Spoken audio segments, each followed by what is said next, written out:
So hello guys, welcome back to Self Study channel, and today we are going to discuss about English book, that is New Broadway section 2, Frogs in the Fountain part 2. So let's get started. Section 2, Frogs in the Fountain. We have discussed that जो Ruskin bond होते हैं वो बोलते हैं doctor को कि yes granny, तो फिर वो जो डॉक्टर होते हैं वो उनको पजल लुक देते हैं कि ये हमको ग्रैनी क्यों बोल रहा है, मतलब ये हमको अपने ग्रैंड मदर क्यों बोल रहा है। फिर जो रस्किन बॉन्ड होते हैं वो बोलते हैं sorry I said thought you were my grand mother, तो वो बोलते हैं कि सॉरी हम गलती से तुमको ग्रैंड मदर बोल दी क्योंकि हमको लगा कि तुम मेरे ग्रैंड मदर हो। क्योंकि जो रस्किन बॉन्ड उनकी जो ग्रैंड मदर थी वो उनको बहुत बार फूड कम खाने के लिए बोलती थी, क्योंकि वो बहुत ज़्यादा खाते थे। जो कोफ्ता होता है वो 4 खाने का कोशिश करते थे, लेकिन उसकी ग्रैंड मदर उनकी जो होती थी वो रोक लेती थी और बोलती थी कि बस 2 खाओ, उससे ज़्यादा मत खाओ। Now he thinks I have got Alzheimer's. और वो जो डॉक्टर होते हैं कि वो सोचते हैं कि इसको शायद अल्जाइमर्स हो गया है। मतलब अल्जाइमर वो होता है जो कि मतलब वो बीमारी अगर किसी को हो जाता है तो वो बहुत ज़्यादा भूलने लगता है सब कुछ, कि अभी वो सोचा था कि अभी ये याद करके रखेंगे और वो भूल गया कि हम याद ही नहीं किया, हम भूल गए। ऐसा अगर उसको अल्जाइमर होता है वो जल्दी भूल जाता है सब कुछ। Talking of Marigold, Granny surrounded her house with them as she believed they kept snakes away. अब अगर हम मैरीगोल्ड का बात करें तो जो मेरी ग्रैनी थी वो अपना पूरा हाउस के चारों ओर जो मैरीगोल्ड फ्लावर होता है वो बिछा के रखी हुई थी। क्यों? क्योंकि वो मानती थी कि वो जो उसका स्मेल होता है उससे स्नेक्स लोग बहुत दूर रहते हैं। Apparently snakes do not like their pungent aroma, और वो जो उसका बहुत ज़्यादा स्ट्रॉन्ग स्मेल होता है ना वो स्नेक्स लोग को बिल्कुल पसंद नहीं आता, इसलिए वो ऐसा बिलीव करती थी। उनकी ग्रैंड मदर, रस्किन बॉन्ड की ग्रैंड मदर, वो ऐसा बिलीव करती थी, इसीलिए वो अपने सारे घर के चारों ओर मैरीगोल्ड लगाती थी। I too believed in this folklore until I was told by an expert on reptiles that snakes do not have strong sense of smell and would be impervious to the scent of flowers or other odors. हम ये बात को तक तक मानते थे, folklore मतलब हम ये चीज़ को तक तक मानते रहे कि ये जो स्नेक्स होते हैं वो मैरीगोल्ड फ्लावर्स को उनका स्मेल अच्छा नहीं लगता इसलिए वो भाग जाते हैं। ये हम तक तक मानते थे जब तक हमको कोई एक एक्सपर्ट जो कि रेप्टाइल का बहुत अच्छा है ये एक्सपर्ट था, वो तक तक हमको जब तक नहीं बता दिया तक तक हम मानते थे। कि वो क्या बताया कि वो जो स्नेक्स होते हैं उनके पास ज़्यादा स्ट्रॉन्ग सेंस ऑफ स्मेल नहीं होता, मतलब वो ज़्यादा दूर तक का स्मेल नहीं कर सकते और उनको ज़्यादा स्मेल भी नहीं आता है किसी चीज़, और उनसे वो स्नेक लोग को कोई ज़्यादा इफेक्ट भी नहीं पड़ता है। Maybe so, but I don't recall ever seeing the snake in Granny's garden.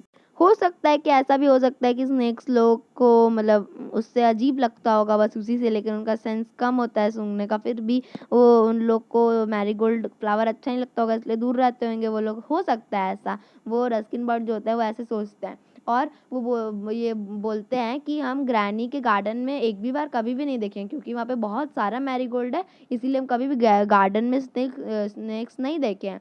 Also I did see them elsewhere, और हम पूरे घर में बहुत सारे जगहों पे देखे हैं लेकिन गार्डन में कभी नहीं देखे हैं। ऐसा हो सकता है कि स्नेक्स लोग मैरीगोल्ड को नहीं पसंद करते हैं। However we did have plenty of frogs, लेकिन अगर स्नेक्स को छोड़ के फ्रॉक्स का बात करें तो हम लोग के घर में बहुत सारा फ्रॉक्स एक बार आ गया था। Thanks to the disuse fountain installed by my grandfather but neglected after his death. और वो बोलता है, रस्किन बॉन्ड जो होते हैं वो बोलते हैं कि हम लोग के घर में बहुत सारा फ्रॉक आ गया था और हम अपने ग्रैंडफादर को, जो मेरे ग्रैंडफादर थे, उनको बहुत ज़्यादा थैंक यू बोलना चाहते हैं, क्योंकि उन्होंने एक फाउंटेन को इंस्टॉल कराया था हम लोगों के गार्डन में, लेकिन वो ख़राब हो गया। हर दिन मेरे जो ग्रैंडफादर थे उसको साफ़ करते थे, लेकिन जब वो डेथ हो गया उनका तो वो नेग्लेक्टेड हो गया, मतलब वो उसका कोई यूज़ नहीं है और वो उसमें से पानी भी अच्छे से नहीं जा पाता है।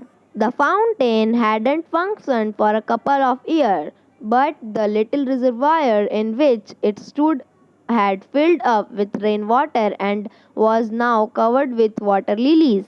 और ये जो फाउंटेन है बहुत सालों से फंक्शन नहीं कर रहा है, मतलब ख़राब पड़ा हुआ है और इसमें बहुत गंदा सा पानी भरा हुआ है इसमें। और कभी-कभी जब बारिश होता है तो उसका भी पानी इसमें और ज़्यादा भर जाता है। जब इसमें पानी ख़त्म होने लगता है, सूखने लगता है, तब तक बारिश आ जाता है और फिर से वो भर जाता है। और अभी तो उस फाउंटेन में बहुत सारा लिली, मतलब बहुत सारा फ्लावर भी उग चुका है पानी में। One day, after an expedition to the canal headwork, I brought home some small fish in a bucket. हम बकेट में थोड़ा बहुत छोटा छोटा फिश लेके आए बकेट में, और उसको वही पॉन्ड में गिरा दिया, मतलब जहाँ पे लिली थी, मतलब वहाँ पे जो फाउंटेन है उसी के अंदर वो फिश को गिरा दिए। I hadn't paid much attention to the tadpoles swimming around in the bucket. हम उतना देखे नहीं कि वो जो बकेट है उसमें बस फिश ही है, हम देखे, और उतना ध्यान से हम नहीं देखे कि हमको दिखा नहीं कि वहाँ उसमें टैडपोल भी है। मतलब टैडपोल मतलब छोटा छोटा फ्रॉग का जो बच्चा लोग होता है, छोटा एकदम छोटा छोटा फ्रॉग, वो हम देखे नहीं बकेट में। Well, the fish died as they were used to fresh running water and not stagnant water. लेकिन वो जो फ़िश लोग थी, वो जो फ़िश के लिए ही हम डाले थे कि थोड़ा अच्छा लगेगा हम लोग का फाउंटेन, फ़िश के लिए ही डाले थे।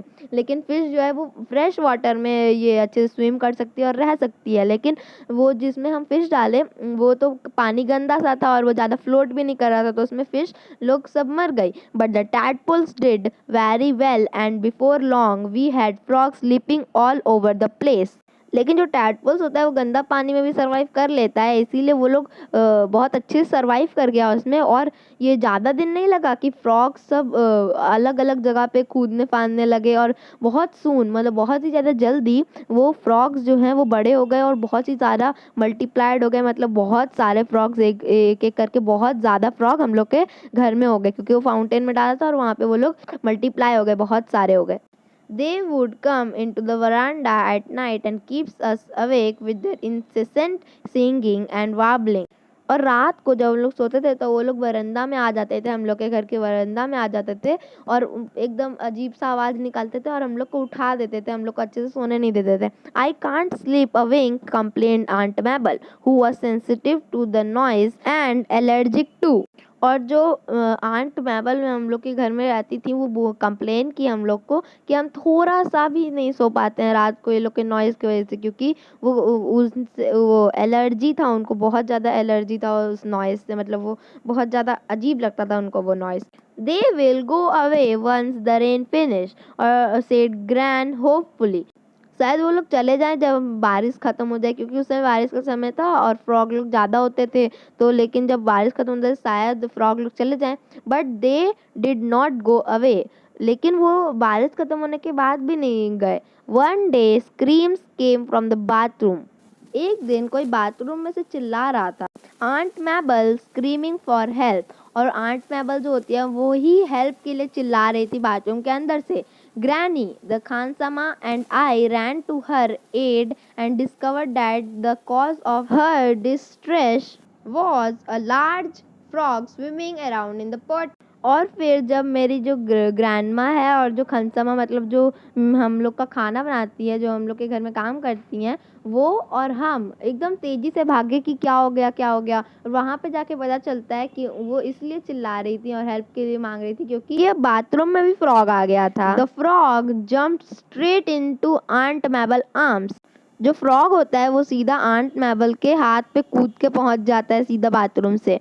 She left for Lucknow that day, saying she would be safer in a zoo where her cousin was the super independent. और उसी दिन जिस दिन उसके हाथ पे ये फ्रॉग आया था, आंट मैबल के हाथ पे कूदा था, उसी दिन वो लखनऊ चली गई और बोली कि लखनऊ के हम जू में जा रहे हैं और वहाँ पे मेरा जो ये कज़न है वहाँ पे वो काम करता है, तो हम वहीं पे रह लेंगे, इससे ज़्यादा तो सेफ, यहाँ पे से फ्रॉग जा ही नहीं रहा है। Well, Granny hired some laborers to empty the lily pond and round up as many frogs as they could.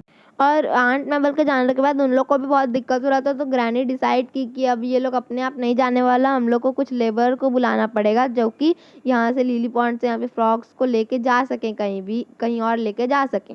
तो वो ग्रैनी जो होती है वो लेबर को बुलाती हैं ताकि वो ये पॉन्ड वगैरह को खाली कर पाए। They were put into basket and then taken to some mysterious destination. और फिर जब लेबरर्स आए तो वो लोग फ्रॉग सबको बास्केट में भर लिए और कहीं मिस्टीरियस डेस्टिनेशन मतलब कहीं भी मतलब ऐसा जहाँ पे लोगों को किसी को परेशान ना करे फ्रॉग लोग, वहाँ पे वो लोग लेके चले गए. Perhaps they have been exported to China or even to France. They eat frogs there, don't they? उन लोग को चाइना भेजना चाहिए या फिर फ्रांस भेजना चाहिए, क्योंकि वहाँ के लोग फ्रॉग्स लोग को खा सकते हैं, मतलब खा लेते हैं. डोंट दे मतलब हम सही कह रहे हैं ना. Only the legs said granny. Granny बोलती हैं कि हाँ खाते तो हैं लेकिन बस उसका leg. But they hadn't been exported. The Khansama told me later that the basket had been opened and dumped near a pond behind the railway station. लेकिन वो लोग चाइना या फिर फ्रांस नहीं गए हैं. जो खानसमा है वो हमको बताती हैं कि जो खानसमा मतलब जो उनके घर में काम करते हैं वो बोलती हैं कि ये बास्केट जो था वो वहीं पे गलती से खुल गया था पॉन्ड के पास में. रेलवे स्टेशन के पीछे जो एक पॉन्ड है बड़ा सा, उसमें वहाँ पे गलती से बास्केट खुल गया था और वहाँ पे सारे फ्रॉग लोग गिर गए. Before long, they were all over the station waiting rooms and platform until the station master had a brilliant idea. और वो जो फ्रॉग लोग होते हैं वो पॉन्ड में गिर जाते हैं और कुछ दिन बाद पॉन्ड में रहने के बाद वो लोग फिर स्टेशन तक पहुंच जाते हैं और वेटिंग रूम और फिर प्लेटफॉर्म और स्टेशन मास्टर के पास जब तक ब्रिलियंट मतलब कोई आइडिया नहीं आता कि वो लोग को कहाँ ले जाएं, तब तक वो स्टेशन पे ही वो फ्रॉग लोग रहते हैं. He had the frog rounded up by a number of street urchins who wanted to make a little money. He then had them packed firmly into several well-ventilated boxes. फिर उस station master को उनको एक idea आया, बहुत अच्छा idea आया कि वहाँ पे जो स्ट्रीट जिनके पास घर नहीं होते, जिन बच्चों के पास वो ऐसे ही घूमते रहते हैं, जिनको छोटे छोटे मतलब थोड़ा बहुत पैसे चाहिए रहते हैं, तो उनके लिए मतलब हम वो जो स्टेशन मास्टर हैं वो वेंटिलेटेड बॉक्सेस लेकर वो लोग को दे दिए और बोले कि इसमें ये फ्रॉग रख दो, हम लोग थोड़ा बहुत तुमको पैसा दे देंगे, इसमें तुम फ्रॉग लोग को कैद कर लो. वेंटिलेटेड बॉक्सेस मतलब वहाँ से उन लोग का सांस भी ले पाएंगे फ्रॉग लोग. The crates were labelled to the Lucknow zoo. अब वो जो क्रेट था मतलब बच्चा लोग सब रख दिया, उन लोग को पैसा भी मिल गया और फिर वो जो क्रेट था मतलब जो वेंटिलेटेड बॉक्सेस में वो जो फ्रॉग लोग था वो लोग को ट्रांसपोर्ट कर दिया गया लखनऊ जू में. अ जू is the best place for creatures great and small. जू एक बेस्ट प्लेस है क्रिएचर्स या फिर एनिमल्स को वहाँ पे रखने का, चाहे वो बड़ा हो या फिर वो छोटा से छोटा हो. So guys, if you like our videos, don't forget to like the video and subscribe our channel. So goodbye.